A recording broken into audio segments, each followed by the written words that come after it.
रहीम अस्सलाम वालेकुम dear students.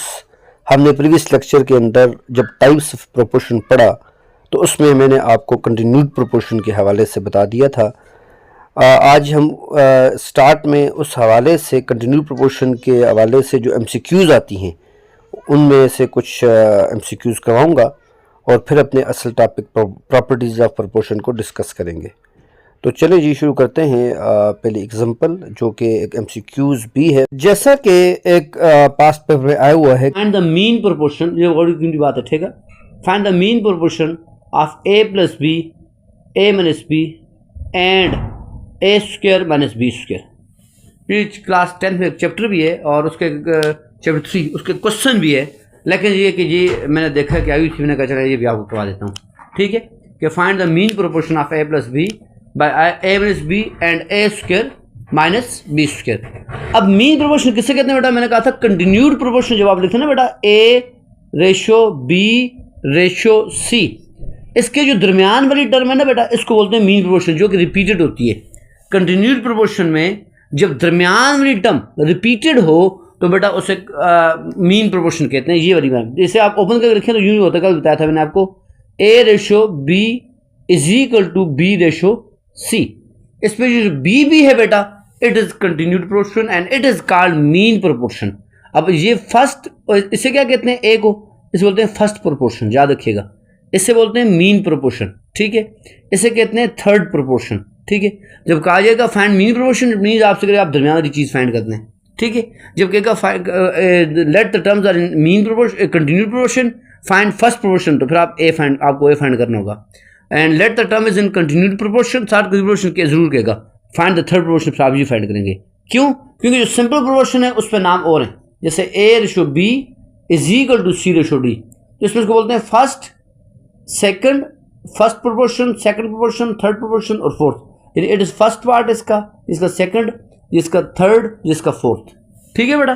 तो वहां ये फाइंड द फर्स्ट पार्ट या first proportion, second, third, fourth, ठीक है। इस बात का ख्याल कीजिएगा। तो ये चीज़ जहन में आपकी होनी चाहिए। तो अब आपको कहा गया कि find the mean proportion of a plus B and a square minus B square, नीचे a माइनस बी भी है, ठीक है। तो अब जो चीज़ आपको मालूम है, नहीं मालूम होती, अननोन होती है, उसके लिए आप हमेशा बेटा क्या करते हैं? आप हमेशा उसके लिए x लगाते हैं। तो इसलिए आप लिखेंगे mean it is x ratio a square minus B square, क्योंकि हमें मीन प्रोपोर्शन नहीं पता थी।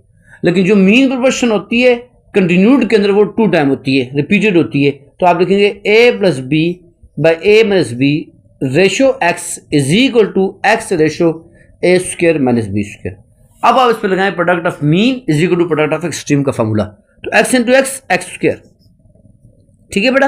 ये पहले x से कर लेता हूँ, x into X product of mean is equal to product of extreme, product mean multiply, ठीक है बेटा, multiply by a square minus B square. ये आ गया बेटा। अब ये आपके पास x into X X square हो गया, ठीक है। ये a plus B by a minus B multiply by, इंशाल्लाह आगे अगर हमारा टारगेट जो होगा वो अलजबरा होगा, उसमें इंशाल्लाह हम सारे फार्मूले डिस्कस करेंगे। ये a square minus B square बेटा फार्मूला है a plus B into a minus B. Formula नहीं भूलना बेटा। ये इंशाल्लाह मैं आपको जब अलजबरा कराऊंगा, इंशाल्लाह स्टार्ट कराऊंगा 4th 5th लेवल से स्टार्ट करके इंशाल्लाह आपको 10th लेवल तक लेके जाऊंगा इंशाल्लाह, ठीक है बेटा। लेकिन आपके काम वही आएगा जो 7th 8th के अंदर अलजबरा है, ठीक है। वही 9th 10th का अलजबरा है और वही 6th 7th का है, ठीक है। छोटी क्लास से वही होता है, कंसेप्ट जो है आपको 6th 7th 8th से मिलेंगे, ठीक है। एनी हाउ कहने का मकसद ये था कि भाई यहाँ बेटा ये फार्मूला है a square minus B square. आपने इसको जब ओपन किया तो ये बेटा आपके पास क्या आ गया? ये आपके पास आ गया a plus B into a minus B, ठीक है। ये बात ध्यान रखिएगा। मार्कर मेरे पास, अच्छा ये भी थे आगे, ठीक है बेटा। क्लियर हो गया? आपको बात समझ आ गई? अब आप देख रहे हैं इधर, ये देखें, ये नीचे a माइनस बी है और ये भी a माइनस बी है, ये कैंसिल हो गया। आपके पास एक्स स्क्वायर आ गया a plus B into a plus B, ठीक है बेटा। a प्लस बी 2 टाइम है तो a प्लस बी 2 टाइम हो जाएगा स्क्वायर, क्योंकि जब बेसिस सेम होती हैं तो पावर्स बेटा क्या होती हैं? ऐड होती हैं। रियल नंबर के इंशाल्लाह ये प्रॉपर्टीज ऑफ एक्सपोनेंट्स भी हम पढ़ेंगे, वो भी रहते हैं इंशाल्लाह। उसके बाद हम अलजबरा से पहले ये भी डिस्कस कर लेंगे, ठीक है बेटा। वैसे भी आपको पता चाहिए, छोटी छोटी बातें पता होनी चाहिए कि बेसिस सेम है तो पावर ऐड होती है। जैसे यहाँ बेसिस सेम थी, कोई पावर नहीं थी, 1 1 थी, तो इसलिए पावर्स को ऐड किए। मल्टीप्लाई बीच में शर्त है, यानी ये बात अक्सर कुछ बच्चे भूल जाते हैं।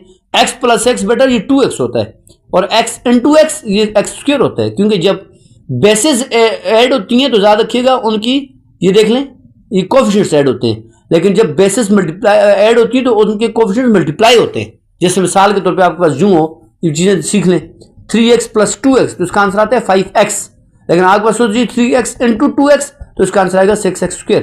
ये भी इंशाल्लाह अलजेब्रा में हम पढ़ेंगे जब हम रूल्स वहाँ पढ़ेंगे, ठीक है बेटा। एनी ये बिल्कुल इनिशियल में मैं आपको बताऊंगा अलजेब्रा के स्टार्ट में, ठीक है। तो बहरहाल तो ये आपके पास a² + b, अब आपको x चाहिए था, आप यहाँ भी रूट लेंगे, जब भी स्क्वायर आएगा तो स्क्वायर को खत्म करने के लिए स्क्वायर रूट लिया जाता है, ठीक है। हर जो आप में से साइंस का स्टूडेंट से पता है, ठीक है बेटा। तो ये आपका आ गया +a + b, ठीक है बेटा। यहाँ +- b लगाते हैं जब में रूट लेते होते हैं, उसकी वजह ये होती है कि +- होता है, ठीक है। मैं अक्सर यूँ कहता हूँ बच्चों को कि देखिए आप अगर आप कहते हैं जी 16 का स्क्वायर क्या है, रूट क्या है, तो आप कहते हो जी ये +- 4 है। क्यों है? क्योंकि आपको नहीं पता। देखो आप +4 स्क्वायर मालूम करें तो वही +16 आता है, आप -4 स्क्वायर मालूम करें तो वही +16 आता है। तो हमें नहीं पता जी कौन सा +16 है, हो सकता है प्लस वाला 4 वाला हो जाए, हो सकता है -4 वाला हो। इसलिए जब भी अनरूट हटता है तो आप परफेक्ट स्क्वायर को उठाते हैं तो वहाँ परफेक्ट नंबर को तो +- लिखते हैं, ठीक है बेटा। तो इसलिए मैंने यहाँ भी +- लिखा है। इसलिए लिखा है कि हो सकता है ऑप्शन में आपके पास +- लिखा हो, सिर्फ प्लस लिखा हो, सिर्फ माइनस लिखा हो, तो आपने चूज द बेस्ट वन करना है तो a + b लिख देना है। हाँ, सिर्फ वहाँ a + b लिखा हो, दूसरा a - b लिखा हो, तीसरा a² - b² लिखा हो, चौथा a³ - b³ लिखा हो, तो फिर आपने a + b को चूज करना है, ठीक है। वहां जाए तो उसने +- की ऑप्शन नहीं दी। तो हाँ, अगर आपको ऑप्शन दी उसने कि एक a + b है, दूसरा आपके पास a + b के पीछे उसने माइनस लिखा हुआ है, ठीक है। तीसरा उसने a + b के साथ +- भी लिखा हुआ है, चौथा उसने a - b लिखा हुआ है, तो बेटा सबसे बेस्ट ऑप्शन जाए बात है फिर यही होगी। अब ये भी हो सकता है, ये भी हो सकता है, लेकिन सबसे बेस्ट ऑप्शन कौन सी है? ये, क्योंकि आपको चूज द बेस्ट वन करना होता है ना, ठीक है बेटा। तो ये डिपेंड करता है कि आपके MCQs में आगे से 4 ऑप्शंस कौन से आ रही हैं, उन ऑप्शंस के अकॉर्डिंग आप जो है इन्वर्ट टेंडो कहते हैं, इन्वर्ट करने वाली प्रॉपर्टी को, ठीक है। यानी अगर a/b c/d के इक्वल है तो आप इसे b/a = d/c कर सकते हैं जी, ठीक है। इसे इन्वर्ट कहते हैं, इन्वर्ट से निकला इन्वर्टेंडो प्रॉपर्टी। फिर एक और प्रॉपर्टी है अल्टरनेंडो प्रॉपर्टी, ठीक है बेटा। ये चीजें आप करते रहते लेकिन आपको नाम नहीं आ रहे होते, ठीक है। आज मैं आपको नाम बता दूं, बस यही खास बात है, कोई खास बात नहीं है, ठीक है। a/b = c/d, तो इसमें आप क्या करते हो बेटा, अल्टर कहते हैं चेंज करने को। एक जगह d लिख लेते हो, d लिख लेते हो, यानी आप लिख सकते हो d/b = c/a, ठीक है बेटा। तो ये मैंने क्या किया, मैंने d और a की प्लेसमेंट को चेंज कर दिया। जैसे मैंने d और a को चेंज किया, आप ऐसे b और c को भी चेंज कर सकते हो। प्रॉपर्टी है कंपोनेंडो प्रॉपर्टी। ये लफ्ज कंपोनेंट से है, किससे बेटा, यानी a/b और c/d में अगर आप +1 कर दें, कोई चीज कंपोनेंट का इजाफा कर लें तो फर्क नहीं पड़ता, ठीक है बेटा। मतलब यानी इसका आप एलसीएम ले लें तो a आपके पास आ जाएगा, ऊपर एलसीएम के a + b आ जाएगा, यहां आपने d लिया, एलसीएम लिया c + d आ जाएगा, ठीक है। एलसीएम का तरीका मैंने आपको पीछे सेक्शन में बताया हुआ है, ठीक है। तो यानी कहने का मकसद है कि अगर a/b c/d के बराबर हो तो a + b/b बराबर होता है c + d/d के। क्यों होता है? वहां आपने कंपोनेंट का इजाफा किया है, इजाफे करने से एलसीएम लिया तो वो चीज आ गई है। तो आपके पास प्रॉपर्टी यूं नहीं आएगी बल्कि यूं आएगी, if a/b = c/d then a + b/b = c + d/d is property. ये कंपोनेंडो है, डिविडेंडो है, इन्वर्टेंडो है, अल्टरनेंडो है। डिविडेंडो क्या है बेटा? डिविडेंडो क्या नाम है बेटा? डिविडेंडो नाम से डिवाइड करने वाला, डिवाइड कहते हैं कम करना। तो आप क्या करें, a/b में कम कर दें -1 को और c/d में कम करने -1 को। जो काम यहां करते हैं वो यहां भी करने। डिविडेंड कमी को कहते हैं, तो मैंने कमी कर ली एक दफा। अब इसी तरह आप इसका भी एलसीएम है तो जाएगा a - b = c - d/d, ठीक है बेटा। तो यानी डिविडेंड प्रॉपर्टी है कि a/b अगर c/d के बराबर हो तो फिर बेटा a - b/b बराबर होगा c - d/d के, ठीक है बेटा। इस प्रॉपर्टी को बोलते हैं डिविडेंडो प्रॉपर्टी। फिर इन दोनों प्रॉपर्टीज को आप आपस में डिवाइड कर ले तो वो बनती है कंपोनेंडो डिविडेंडो प्रॉपर्टी। क्या बनती है बेटा? Componendo dividendo property. मैं लिखता हूं, परेशान होने की जरूरत नहीं है, जबानी बता रहा, ठीक है। Componendo dividendo property. Componendo dividendo property क्या है कि अगर आपके पास a/b c/d के बराबर हो तो a + b/a - b इक्वल होगा c + d। बहुत कम आ रही है c - d के जी कम आ रही है। तो ये जो आपके सामने लिखी है बेटा मैंने property, it is called componendo dividendo, ठीक है। इसी को आप उल्टा कर दें, डिविडेंडो कंपोनेंडो वो ये, अगर a/b c/d के बराबर होगा तो a - b/a + b बराबर होगा c - d/c + d के, ठीक है बेटा। तो ये भी आपके पास प्रॉपर्टी है। तो इस प्रॉपर्टी को भी आप जरा बताइए, सिर्फ प्रॉपर्टीज आपके क्वेश्चन में आ सकती है, इनकी बेस पे क्वेश्चन सॉल्व भी होते हैं ठीक है, लेकिन वो बहुत 10th लेवल के हैं, लेकिन वो आप ना भी करें, कम से कम आपको प्रॉपर्टीज़ का ज़रूर पता होना चाहिए कि ये कौन सी प्रॉपर्टी है, क्योंकि मैंने देखा है सीटी के पेपर में ये डेविड इंडोकोरेंट प्रॉपर्टी आई हुई है, ठीक है। तो कम से कम प्रॉपर्टीज़ का आपको आना चाहिए, और मैंने आपको बकायदा बता दिया है कि सिंपल प्लस और माइनस करने से प्रॉपर्टी प्रूव हो सकती है, ठीक है जी। क्योंकि आज थोड़ी देखी थी आपकी ईटर की एमसीक्यूज, तो एक ये क्वेश्चन आया हुआ था, इस तरह का आया हुआ था, ठीक है, मतलब ये अब एग्जैक्ट क्वेश्चन तो नहीं, तो मिसाल के तौर पे वो यूं आया था, तो क्या जी find the area of x, क्या है बेटा, find the area of x. तो इसके लिए आपने वही किया है, product of mean is equal to product of extreme. 5x minus 1 को आप 2 से मल्टीप्लाई कर दो और 3x को आप 5 से मल्टीप्लाई कर दो।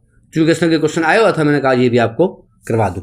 5 2 जा बेटा 10x, 2 1 जा 2, 3x जा 3 5 जा 15, सारा x एज इट होगा, ठीक है। ये देखें आगे लीनियर टर्म बन जाती है। अब इस -15 को आप उधर लेके चले जाएं या 10 को उधर लेके आए, आपकी मर्जी है। आपने ज़ाहिर बात है एक्स की निकालनी चाहिए, जैसे निकालते निकालें। आपको तो साइड चेंज होने से साइन चेंज होते हैं, प्लस आने के माइनस हो गया, फिलहाल -2 ऐसे छोड़ देता हूँ, ठीक है। 10x -15 बेटा बड़ी टर्म्स के साथ माइनस है, तो माइनस ये मैंने आपको प्लस माइनस रूल्स पहले ही बताए हुए हैं, -5x आ जाएगा, ये -2 वहाँ चला जाएगा, +2 हो जाएगा। ये बात याद रखिएगा, अलजेब्रा में हम पढ़ेंगे लाइक टर्म्स एड सेपरेट होती हैं, ये नहीं कि आप 10x में से 2 निकालो नीचे 8x लिखते हैं, नहीं, x में से x ही सब्ट्रैक्ट होगा, नंबर में से नंबर ही होगा। अगर यहाँ y होता तो y में से y ही सब्ट्रैक्ट होता, ठीक है बेटा, ये बात ध्यान रखिएगा। एनी हाउ यहाँ x आपके पास आ गया 2/5, साथ जो माइनस है ये शिफ्ट हो सकता है, जिन्हें आपको पहले भी कहा था कि अगर लिखो -x = 5 तो आप लिख सकते हैं x = -5, कोई फर्क नहीं पड़ता, ठीक है ना बेटा। तो x यहाँ शिफ्ट हो सकता है। तो इस तरह के भी क्वेश्चन आपको दिए जाते हैं और कहा जाता है कि find the area of x, और लिखा ही होता है तो आप पूछना आ जाता है। अच्छा, एक और क्वेश्चन था, क्वेश्चन रेशो से मुतल्लक, ठीक है, कि आपके पास एक ट्राइंगल है, उसके जो 3 जो उनके एंगल्स हैं उनकी रेशो 3:4:5 है। एक ट्राइंगल है और उनके एंगल्स की रेशो क्या है जी, 3:4:5। तो आप बताएं तीनों एंगल्स क्या होंगे, ठीक है। नीचे बहुत सी 4 ऑप्शन दी हुई थी, ठीक है। अब सिंपल आपको 3 एक ट्राइंगल्स के एंगल्स की रेशो दी गई है और पूछा गया है कि उनके हर एंगल की लेंथ क्या होगी, ठीक है। अब ज़ाहिर बात है यहाँ आपको सिर्फ आपको सम ऑफ रेशो पता होना चाहिए और दूसरा टोटल पता होना चाहिए। अब मुझे आप बताएं, अगर आपके जहन में हो कि अगर आपके पास ये क्वेश्चन आ जाए तो यहाँ टोटल एंगल्स क्या होंगे। आपको कहा हुआ है the ratio of angles in 3 angles, angle 3 ही होते हैं, angles in a triangle is 3 4 5, ठीक है। Find the each angles, find the length of each angle और find the measurement of each angle, ठीक है। तो आप क्या कहेंगे, आपको पता है कि यहां ये तो आप कर लेंगे सम ऑफ रेशो, ठीक है। सम ऑफ रेशो आप जब निकालेंगे तो वो आएगा 3 + 4 + 5, तो आपके पास कितना होगा जी, 5 और 9, 5 और 4 9, 9 और 3 12, ये तो आपके पास आ गया, ठीक है। अब सवाल ये होता है कि यहाँ टोटल वैल्यू आपके पास होनी चाहिए कि यहाँ टोटल एंगल्स कितने होंगे। तो sum of angles in a triangle क्या होता है, पता है आपको, angles in a triangle, triangle का ये सिंबल है, कितना होता है बेटा बताओ। ये इस पर कीमती बात है, ये आपको वहां दिया नहीं जाएगा, आपको खुद पता चाहिए किसी भी ट्राइंगल एंगल्स के अंदर। ये ज्योमेट्री जब पढ़ेंगे आपको सारी बातें बताएंगे इंशाल्लाह। ये ज्योमेट्री की तरफ से बहुत क्वेश्चन आते हैं इंशाल्लाह, वो मैं आपको पूरे उस पर टॉपिक दूंगा इंशाल्लाह 35 मिनट का, ठीक है। तो बहरहाल मैं अर्ज कर रहा था कि sum of angles in a triangle is always 180 degree, ठीक है बेटा। तो ये 180 आपने खुद से लेना है, ठीक है। एंगल्स को आप ABC कह देंगे।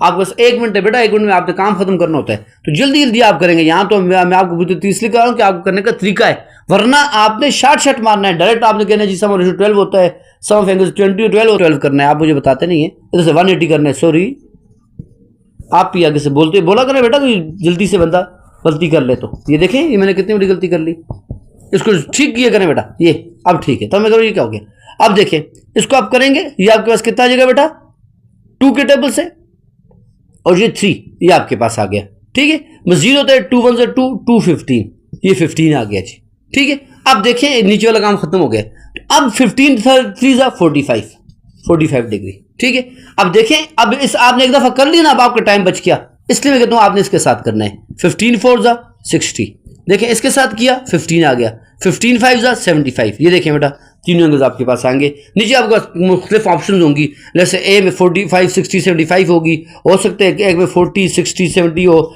एक में हो सकता है मुख्तलिफ आपको ऑप्शन दी जाएंगी, हाँ जी 90 80 70 ज़्यादा पता आपको तो नहीं पता होगा, तो मुख्तलिफ चीज़ें होंगी, तो आपने उसमें ज़्यादा पता जब आप ये फार्मूले लगा लेंगे तो आप इसको सही ऑप्शन पे पहुंच जाएंगे।